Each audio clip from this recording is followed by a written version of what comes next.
اب میں الفرقان اسکالرز اکیڈمی کے بانی اور محتمم اور کیو ٹی وی کے معروف مفتی اور اسکالر علامہ مفتی محمد اکمل مدنی دامت برکاتہم سے گزارش کروں گا کہ مختصر وقت میں اپنے افکار عالیہ سے ہمیں مستفید فرمائیں۔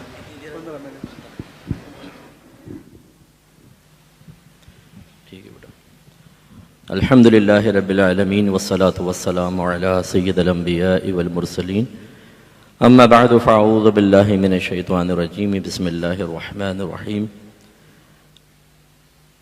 میں اولاً اپنے بزرگوں کا شکر گزار ہوں کہ آپ ہمیشہ چند کلمات کہنے کا موقع فراہم کر کے ہم چھوٹوں کی حوصلہ افزائی فرماتے ہیں۔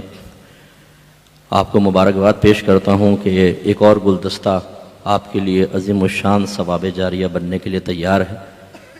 آپ سب بچوں کو بھی مبارکباد پیش کرتا ہوں جو آپ کے متعلقین تشریف لائے ہیں۔ آپ سب کو بھی بہت بہت مبارکباد کہ ماشاءاللہ آپ کے بچے آپ کے لیے بھی ثواب جاریہ اور میرا حسن ظن ہے کہ میدان محشر میں نجات و بخشش اور بلندی درجات کا سبب بنیں گے۔ جیسے جیسے لاسٹ میں کسی کا بیان ہوتا ہے ہم سمجھتے ہیں شاید وہ بہت امپورٹنٹ شخصیت ہے، لیکن ہم جیسے غیر اہم بھی آخر میں آ جاتے ہیں، اور سب سے مشکل اسی کا بیان ہوتا ہے جو آخر میں آتا ہے، اس لیے کہ اتنا مواد بیان ہو چکا ہوتا ہے پہلے کہ وہ سوچتا ہے میں کروں کیا۔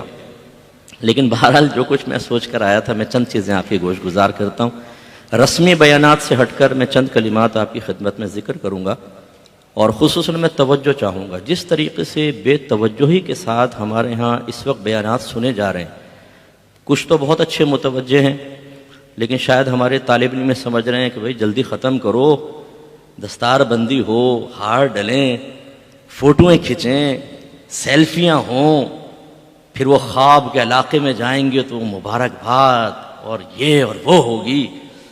یہ جو تقریریں ہوتی ہیں وہ کہتے ہیں یار یہ بہت سنی ہوئی ہیں، جلدی ختم کرو۔ تو اس لیے اکثر طالب علم غور سے سن ہی نہیں رہے نا، کہتے ہیں بولتے جاؤ، ہم خود سوچ رہے ہیں کچھ۔ ایسی جو ہماری عوام بیٹھی ہوتی ہے وہ بھی بعض اوقات نیند کے غلبے میں ہوتی ہے، اور کچھ کہتے ہیں کہ بھائی جلدی ختم ہو، پھر ہم نے کہیں دور علاقے میں پہنچنا ہے۔ میں گزارش کرتا ہوں کہ جو بھی عالم دین کسی بھی مجلس اور محفل میں بیان کرے بہت غور سے اس کو سنیں، اور خصوصاً میں اللہ کا کرم ہے، بزرگوں کی برکت ہے، ہر چیز کو غور سے سن کر اس میں سے کچھ نکات سیکھنے کی کوشش کرتا ہوں۔ ہر ایک عالم دین کچھ نہ کچھ سکھاتا ہے، تو اس لیے سیکھنے کی کوشش کریں۔ چند کلمات عرض کروں گا، غور سے اس کو سنیے گا۔ ہم الحمدللہ علم دین سیکھتے ہیں، کیوں سیکھتے ہیں؟ اس کے بنیادی مقصد کو پیش نظر رکھنا، پھر اس کے مقتضا کو پورا کرنا، اس کے تقاضے کو پورا کرنا انتہائی ضروری ہے۔ جب یہ دو چیزیں کہ مقصد حصول علم سامنے نہ ہو، اس کا تقاضا ہمارے پیش نظر نہ ہو، اور اس کے تقاضے کے مطابق ہم عمل نہ کریں، تو معاشرے کی وہ صورت نظر آتی ہے جو آج آپ کو نظر آ رہی ہے کہ آج یہاں پر ایک جاہل یوٹیوب پر بیٹھ کر اپنے چنے بیچ کر، اپنے مسالے بیچ کر وہ فالوئنگ حاصل کر رہا ہے ملینز کی، اور ہمارے وہ بچے جو 10 سال مسلسل محنت کر رہے ہیں، استادوں کی ڈانٹیں سنتے ہیں، محنت کرتے ہیں، ان کی فالوئنگ کتنی ہے صاحب؟ گھر والے بھی سننے کے لیے تیار نہیں، گھر کی مرغی دال برابر۔ مسجد والے سننے کے لیے تیار نہیں ہیں، کمیٹیوں کے سامنے سر جھکے ہوئے ہیں، سیٹھوں کے سامنے سر جھکے ہیں، بعض اوقات ہمارے اہل علم کے۔ تو یہ اگر ہم اس کے تقاضوں کو نہیں سمجھیں گے، اس کے تقاضے کے مطابق عمل نہیں کریں گے، تو یہ معاشرہ ہمیں ذلیل کر دے گا۔ جیسے آج معاشرے میں ایک بڑے نعت خان کی جو عزت ہے، وہ اگر اس کا بڑا نعت خان ہیرو آئے گا، آرٹسٹ نعت خان، لاکھوں کی ڈیمانڈ کرنے والا، تو ہلچل مچ جائے گی پوری محفل کے اندر۔ جو عالم غنودگی میں بھی ہوگا تو عالم صحف میں فوراً آ جائے گا، مطلب ہوش میں آ جائے گا، ارے فلاں آ گیا، فلاں آ گیا، اور اسٹیج کے اوپر جو رونق آئے گی، اور پھر وہ پوری محفل کو زندہ کرے گا، اور اپنے اثرات چھوڑ کر آپ کے علم کے اثرات کو قلوب سے خالی کر کے ان کے ذہن کو لوگوں کو خالی کر کے چلا جائے گا، اور سامنے بیٹھی ہوئی عوام یہ کہے گی کہ عالم بنانے سے بہتر ہے کہ میں اپنے بچے کو ایک اچھا نعت خوان بنا دوں، ارننگ بھی ہے ہم لوگ باہر کے ملکوں میں جاتے ہیں، پاؤنڈ اور ڈالرز یوں رم جم رم جم رم جم جم جم جم جم جم جم جم جم جم جم جم جم جم جم جم رم جم رم جم جم سبحان اللہ سبحان اللہ. تو رم جھم میں کون سی نعت پوشیدہ ہے؟ بہرحال وہ نعت خان بہتر سمجھتا ہے. یہ ہماری وہ پبلک جس کا ذوق یہ بن چکا ہے. تو پھر لوگ اس قسم کے لوگوں کو اپنا مرجع بنا کر ان سے اکتساب فیض کی کوشش کرتے ہیں، انہی کو نجات کا ذریعہ سمجھتے ہیں. اور ہمارا وہ عالم کہ جس کی زبان سے نکلنے والے الفاظ لوگوں میں تبدیلی پیدا کر سکتے ہیں، معاشرے میں انقلاب پیدا کر سکتے ہیں، مقصد آمد انبیاء کو پورا کر سکتے ہیں، وہ بالکل ان کو سننے کے لیے تیار نہیں ہے. اسی وجہ سے آپ یہ دیکھیے کہ اگر ایک بڑے نعت خان کا نام لے دیا جائے، ہزاروں کی پبلک بیٹھی ہوگی، اور آپ مسجد میں اعلان کریں کہ ہم درس قرآن درس حدیث کرنے والے ہیں، وہاں پر آپ کے سامنے اہل محلہ بھی نہیں بیٹھیں گے، چند نمازی آپ کے سامنے بیٹھیں گے. اس کا مطلب ہے کچھ کمی تو ہے، کچھ نہ کچھ مسئلہ تو ہے جس کی وجہ سے قوم نے علماء کو پیچھے چھوڑ دیا ہے، ان کے علم سے اکتساب حاصل نہیں کر رہے ہیں. کوئی تو وجہ ایسے ہے کہ ایک ڈبہ جعلی پیر، بے عمل پیر اپنے ابا کی وراثت حاصل کرنے کے بعد بیٹھ کر لاکھوں پہ حکومت کر رہا ہے، اور ہمارا عالم دین وارث نبی، اس کی عزت ویسی نہیں ہے جیسی ہونی چاہیے. توجہ کرنی چاہیے. سب سے پہلے مقصد علم کیا ہے؟ اپنی اصلاح، اپنی باطنی تکمیل، اپنی ظاہری تکمیل، تاکہ ہم علم کے ذریعے کامل و اکمل ہو جائیں. ہم دو طرح کے علوم حاصل کرتے ہیں، فرض عین، فرض کفایہ. فرض عین اپنی ذات کے لیے ہے، فرض کفایہ ہم دوسروں کے لیے سیکھتے ہیں. اسی لیے ہمارے درجات عام لوگوں سے بلند و بالا ہیں کہ ہم دوسروں کی مشقت اپنے سر گویا کے لیتے ہیں اور ان کو آسانیاں فراہم کرتے ہیں. تو پہلی چیز، ہمارے طالب علم بعض اوقات زمانہ طالب علمی میں صحیح طریقے سے پڑھتے ہی نہیں ہیں، نہ اپنی اصلاح کا علم حاصل کرتے ہیں، نہ دوسروں کی اصلاح کا علم حاصل کرتے ہیں. کتابیں ہیں، 4 صفحے پڑھے، پچھلا صفحہ بھول گئے، آگے چلے بھول گئے. استاد اگر عبارت پڑھوا رہا ہے تو پیچھے چھپ کر وظیفے پڑھ رہے ہیں کہ استاد کی نگاہ نہ پڑ جائے، ورنہ آج عبارت بنا کے نہیں لایا ہوں. ایسا نہ ہو کہ استاد کہے کہ کھڑے ہو جاؤ اور خامہ خواہ کے ڈانٹ ڈپٹ ہو. مسائل، فقہ کے مسائل ہمارے ذہن کے اندر نہیں ہوتے. اگر کوئی عوام الناس آ کے ہم سے کویسچن کر لے، جو ہم پڑھتے ہیں اس کو بھولتے جاتے ہیں. وہی جو اہل سنت کا ایک شعار بن چکا ہے. آئیں گے اجتماع کے اندر، کیوں آئیں؟ ایک کان سے سن کے دوسرے کان سے باہر نکالنے کے لیے اور بھولنے کے لیے. ایک عالم دین، ایک طالب علم جب اس روش کو اختیار کرے گا تو لازم سی بات ہے کہ نہ وہ اپنی ضرورت کے مسائل سیکھ سکے گا، نہ اس کو ذہن میں محفوظ رکھ سکے گا، نہ دوسروں کی ضرورت کے مسائل اس کے ذہن میں ہوں گے. تو پھر علم کا بنیادی مقصد تو فوت ہوا. پھر جیسے علماء نے ارشاد فرمایا کہ تزکیہ نفس بنیادی اس کا مقصد ہوتا ہے. ہمارے ہاں باقاعدہ سلیبس کے اندر تصوف کو داخل نہیں کیا گیا، لیکن میرا حسن ظن ہے کہ جب دور حدیث میں ہمارے ٹیچر پڑھا رہے ہوتے ہیں تو وہ حدیثوں سے وہ نکات بھی نکالتے ہیں جو ہماری روحانی تربیت کا سبب بنتے ہیں، ہمارا تزکیہ نفس کرتے ہیں. لیکن ہم ان کو ایسا سن رہے ہوتے ہیں، ہم یہ ثابت کرتے ہیں لوگوں کے سامنے نادانستہ طور پر کہ لوگ کہتے ہیں جی علماء تو علم ظاہر کے حامل ہیں، ان کے پاس روحانیت نہیں ہوتی. اور ہم یہ ثابت کر دیتے ہیں بعض اوقات کہ ہماری روحانی تربیت کا اہتمام ہم اس پہ توجہ نہیں کرتے. نتیجہ یہ نکلتا ہے تکبر ہمارے اندر، جیلسی ہمارے اندر، بدگمانی کوٹ کوٹ کے ہمارے اندر بھری ہوتی ہے، ادب اور احترام ہمارے قلب سے نکل گیا ہے، بیجا غصہ ہمارے قلب پر طاری، اپنی ذات کی خاطر غصے کا اظہار ہم کرتے ہیں. بہت سے طالب علم ایسے بھی ہمارے سامنے آئے کہ جو خراب عادتوں کے اندر ملوث ہو گئے. وہ ٹک ٹاک پر بہنوں کی زیارت، الٹی سیدھی حرکتیں، فیس بک کے اوپر فیک آئی ڈیز بنائی ہوئی ہیں، نام ہے محمد سلطان، زلیخا کے نام سے آئی ڈی بنائی ہوئی ہے. بتائیں یہ کون پکڑے گا، کون دیکھے گا؟ اور وہ لڑکیاں دوستیاں کر رہے ہیں ان کے ساتھ. میں آپ کی بات نہیں کر رہا ہوں، ایسے ہوئے ہیں. تو یہ علم کا مقصد تو فوت ہوا نا، نہ ظاہری علم ہمارے پاس رہا، نہ تزکیہ نفس رہا. تو پھر نتیجہ نکلتا ہے، اچھی طرح یاد رکھیں، جتنی ہماری روحانی تربیت ہوگی، جتنا تزکیہ نفس ہوگا، اللہ تبارک و تعالی ہماری زبان میں اتنی ہی برکت اور تاثیر رکھے گا. ہماری شخصیت میں اللہ تعالی برکت پیدا کرے گا. جو تزکیہ نفس کا حامل شخص ہوتا ہے، واقعی اللہ کے لیے اس نے اپنے باطن کو صاف کیا ہوتا ہے. وہ اگر بیٹھ بھی جائے، کوئی اسے دیکھے گا بھی تو اس کو خدا یاد آئے گا، توبہ کی توفیق حاصل ہوگی. ہمارے نوجوان اسے دیکھیں گے تو انہیں اپنے گناہوں پہ شرمندگی ہوگی اور وہ چاہیں گے کہ اللہ تعالیٰ کی طرف مائل ہو. کوئی بے نمازی دیکھے گا تو نمازی بننے کی خواہش بیدار ہوگی. لیکن جب ہم روحانی تربیت کا اہتمام نہیں کرتے، ہماری زبان پہ گالیاں جاری ہوں، ہماری زبان پہ غیبتیں جاری ہوں، ہم استاد کا مذاق اڑا رہے ہوں، استاد کی غیبتیں کر رہے ہوں کہ یار پڑھانا آتا نہیں ہے، ایسے ہی آ گئے. بہت سے نوجوان، بہت سے طالب علم اپنے اساتذہ پر اٹیک کر رہے ہوتے ہیں، محتمم پہ اٹیک کر رہے ہوتے ہیں. جس ادارے میں کھا رہے ہیں، جس ادارے میں علم حاصل کر رہے ہیں، اسی میں تنقید کر رہے ہوتے ہیں. تو پھر کیسے برکت حاصل ہوگی بتائیے؟ کس طریقے سے اللہ تعالیٰ آپ کو بلندی درجات کو تحفہ عطا فرمائے گا؟ تو علم کا بنیادی مقصد اگر آپ نے حاصل کیا ہے تو بہت اچھی بات ہے، لیکن اچھی طرح یاد رکھیں، میں ہمیشہ اپنے شاگردوں کو بھی سمجھاتا ہوں کہ امتحان کے بغیر کچھ بھی نہیں ہوگا. اگر آپ عارضی اختیار کرتے ہوئے کہیں جی میں تو کتا کمینہ ہوں، اس کتے کمینے کا امتحان اس وقت ہوگا جب اس کو واقعی عملی طور پہ اظہار عاجزی کا موقع ملے. ہم بعض اوقات بڑوں کی نصیحت قبول نہیں کرتے، کہاں گئی عاجزی؟ ہم جب آپس میں لڑ بیٹھتے ہیں تو تکبر دل کا اتنا بڑا ہوتا ہے، انانیت ایسی غالب آتی ہے، ضد ایسا ہمیں گھیر لیتی ہے کہ ہم اپنی غلطی تسلیم کرنے کے لیے تیار نہیں ہوتے. اہل سنت کے ٹکڑے ٹکڑے ہو جائیں، ہمیں اس کی پرواہ نہیں ہوتی. یہ ہمارے بڑے مل کے کیوں نہیں بیٹھتے؟ ہاتھ جوڑ کے عرض کر رہا ہوں، کوئی بعد میں ویڈیو دیکھے مجھے معاف کر دیجیے گا چھوٹا سمجھ کر. اس میں بہت بڑی وجہ ہماری انانیت ہوتی ہے.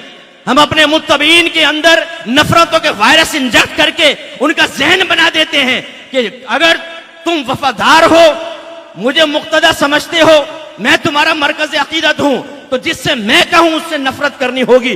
وہ حق بھی بیان کرے تو اس کی ٹانگیں کھینچنی ہوں گی، اس کو ذلیل کرنا ہوگا. ہم کہتے ہیں لبیک، حاضر ہیں حضور، حکم فرمائیے، پٹیاں پڑھ دو، ٹانگیں توڑ دو. ہم وہ بیٹھ جاتے ہیں سوشل میڈیا پر، اپنے سنلی عالم کو ذلیل کرتے ہیں، اس کو بے عزت کرتے ہیں، اور اس کے بعد اوقات ایسے حضرات دنیا سے رخصت ہو جاتے ہیں. متبعین ایک دوسرے کو نفرت کی نگاہوں سے دیکھتے ہیں. ہم نے دیکھا ہے مسجد میں آئے ہاتھ نہیں ملایا، بعض اوقات ایک بد مذہب سے مسکرا کر ہاتھ ملا رہے ہیں، اپنے کو دیکھ کے منہ پھیر لیا. اس کا مطلب ہے کہ روحانی تربیت کی کمی ہے نا بھائی جان، تقاضے کے مطابق عمل نہیں کیا نا. تو میں آپ سب سے گزارش کرتا ہوں، اپنا احتساب جب تک نہیں کریں گے تب تک کچھ نہیں ہو سکتا. اپنے آپ کو آزمائیں تو علم ظاہر کے معاملے میں دیکھیں. آپ کو کپڑا پاک کرنا آتا ہے، آپ کو کارپیٹ پاک کرنا آتا ہے، آپ کی کل شادی ہوگی، ہو سکتا ہے آپ کی زوجہ جاہلہ ہے، وہ عالمہ نہ ہو. کیا آپ اپنی زوجہ کو سب کچھ سکھا سکتے ہیں؟ فرض علوم، طلب العلم فریضۃ علی کل مسلم، آپ کے نبی نے ارشاد فرمایا. فاسألوا اہل الذکر ان کنتم لا تعلمون، آپ کے رب نے ارشاد فرمایا. کیا ہے آپ کے پاس وہ صلاحیت کہ اپنی بیوی کی صحیح تربیت کر سکیں، یا اس کی زلفوں کے اسیر بن کے آپ لیلا مجنوں کے قصے بیان کریں گے اس کے ساتھ؟ بیوی کو نہ کپڑے پاک کرنے نہ آتا ہے، کچھ آتا ہے، آپ نے ناپاک کپڑے دیے، واشنگ مشین میں ڈال کے سارے کپڑے ناپاک کر دیے. سکھا سکتے ہیں آپ عقائد سکھا سکتے ہیں اپنی زوجہ کو؟ یہ آپ کو سکھانا ہوگا. احکام شرعیہ عملیہ اگر آپ کے ذہن کے اندر ہوں گے تو اپنے بچوں کو اور اپنی بیوی کو سکھا سکیں گے. ظاہری باطنی گناہوں کی معرفت آپ کو اگر حاصل ہے تو اپنے بیوی بچوں کی اچھی تربیت کر سکیں گے، ورنہ کیا معاملہ ہوگا؟ سوچیے اور غور کریں. میں اکثر یہ عرض کرتا ہوں، جو علم کتابوں میں ہے، جو استاد نے پڑھایا ہے، لیکن جو آپ کے یہاں ہے حقیقتاً وہی علم ہے. ورنہ تو لائبریرین بیٹھا ہوتا ہے لائبریری کے اندر، ہزاروں کتابیں ہیں. اگر کتابوں میں موجود علم کسی کی بزرگی کے لیے کافی ہو تو لائبریرین کو مانے کہ وہ سب سے بڑا بزرگ اور عالم اور مفتی اعظم پاکستان ہے، یہاں ہونا چاہیے، تب وہ آپ کو نفع دے گا. تو اس لیے اپنے بارے میں غور کریں. علم جو سیکھا ذہن میں ہے، آپ اس کو ڈیلیور کرنا جانتے ہیں، آپ نے اپنا تزکیہ نفس کیا ہے. اس کے بعد انتہائی ضروری ہے کہ آپ ایک اچھے لیڈر بنیں. آج جتنے اکابرین یہاں بیٹھے ہوئے ہیں، ہم سب، میں تو اکابر نہیں ہوں لیکن ان کے ساتھ میں عرض کر رہا ہوں کہ ہم ایک وقت تھا اسی طرح پڑھتے تھے. مولانا خادم حسین صاحب سے میں نے بھی صرف و نحو پڑھی ہے، ڈنڈے بھی چلتے تھے، وہاں کتابیں لے کے بیٹھے ہوتے تھے. کبھی تصور میں نہیں تھا کہ ذہن میں اللہ تعالیٰ کوئی عزت کا مقام عطا فرما دے گا. آپ میں سے کتنے لوگ بلند و بالا ہوں گے، کتنوں کو اللہ تعالیٰ قوم کا مرجع بنائے گا، کتنوں کو اللہ تعالیٰ لیڈر بنائے گا، کتنوں کی زبان میں اللہ وہ تاثیر عطا فرمائے گا کہ ان کی زبان سے نکلنے والے الفاظ لوگوں کی ذہنی کیفیات کو، طبیعتوں کو بدل دیں گے. یہ اللہ ہی بہتر جانتا ہے. اگر آپ نے آج اپنے بارے میں غور کر کے اپنے اندر قائدانہ صلاحیتیں بیدار نہیں کی تو اگر کسی حادثاتی طور پر آپ بن گئے لیڈر تو قوم کا بیڑا غرق ہی کریں گے اور کچھ نہیں ہوگا. جیسے بعض حادثاتی لیڈروں نے کیا کہ اسٹیجز پہ بیٹھ کر اکابرین کو گالیاں بک کر پھر غلطیوں کا احساس، پھر معافی کلامی. ارے بھائی پہلے کیوں نہیں سوچا کہ بڑوں کو گالیاں نہیں بکتے ہیں؟ پبلک کے سامنے بڑوں کی برائی کریں گے، کل یہ پبلک آپ کو اپنے ذہن سے اتار کے پھینک دے گی. اس کا مطلب ہے آپ کی تربیت میں کمی رہی، آپ کو لیڈر بننا نہیں آیا، لیڈر کے اوصاف آپ کو معلوم نہیں تھے، قوم کو کیسے پیچھے لے کے چلنا ہے، قوم کی ریکوائرمنٹ کیا ہے، ان کی ڈیمانڈ کیا ہے، کس طریقے سے قوم کو ہمیں سنوار کر سدھار کر علماء کے قریب لا کر جنت کا راستہ دکھانا ہے، معلوم نہیں تھا تو قوم کا بیڑا غرق کر دیا. امام اعظم ابو حنیفہ رضی اللہ تعالیٰ عنہ کا واقعہ آپ کو معلوم ہے. گلی سے گزر رہے ہیں، بارش ہو کے چکی ہے، کیچڑ ہے، ایک نوجوان سامنے سے آ رہا ہے. آپ نے فرمایا بیٹا سنبھل کے چلنا، کہیں گر نہ جانا. نوجوان نے کہا حضور آپ بھی تھوڑا سنبھل کے چلیے گا، اس لیے کہ اگر میں گرا تو اکیلا گروں گا، لیکن آپ گرے تو پوری قوم گر جائے گی، پوری امت گر جائے گی.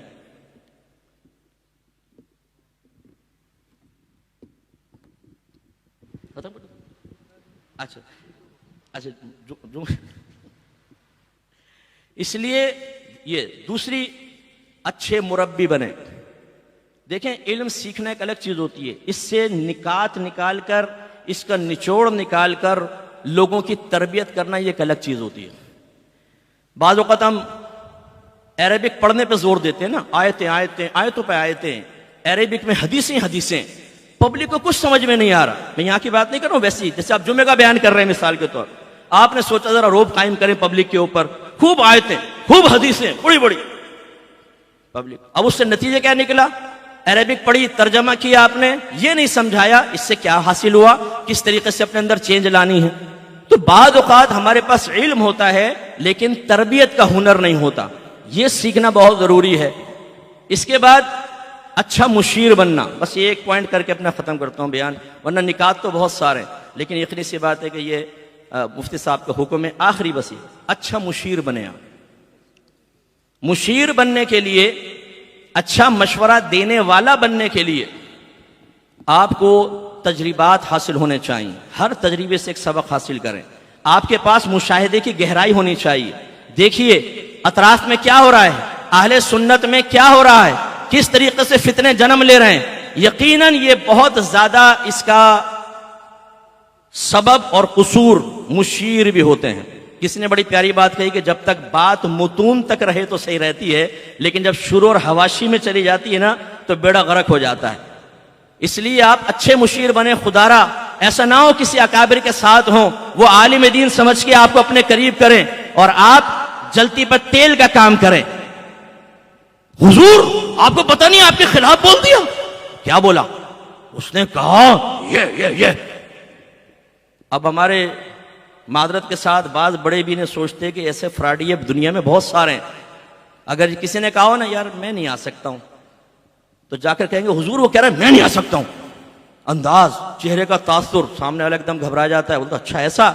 اچھے مشیر بنے تو انشاءاللہ عز و جل استحکام رہے گا. حضرت علی رضی اللہ تعالیٰ عنہ سے کسی نے کہا کہ حضرت ابوبکر عمر فاروق رضی اللہ تعالیٰ عنہ کا زمانہ تو بڑا پرامن زمانہ تھا، آپ کے ہاں فتنے فساد بہت زیادہ ہیں.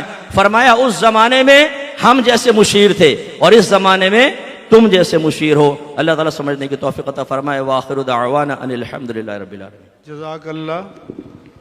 حضرت علامہ مفتی محمد اکمل مدنی زید مجدہم خطاب فرما رہے تھے اور چند منٹ کے لیے مفتی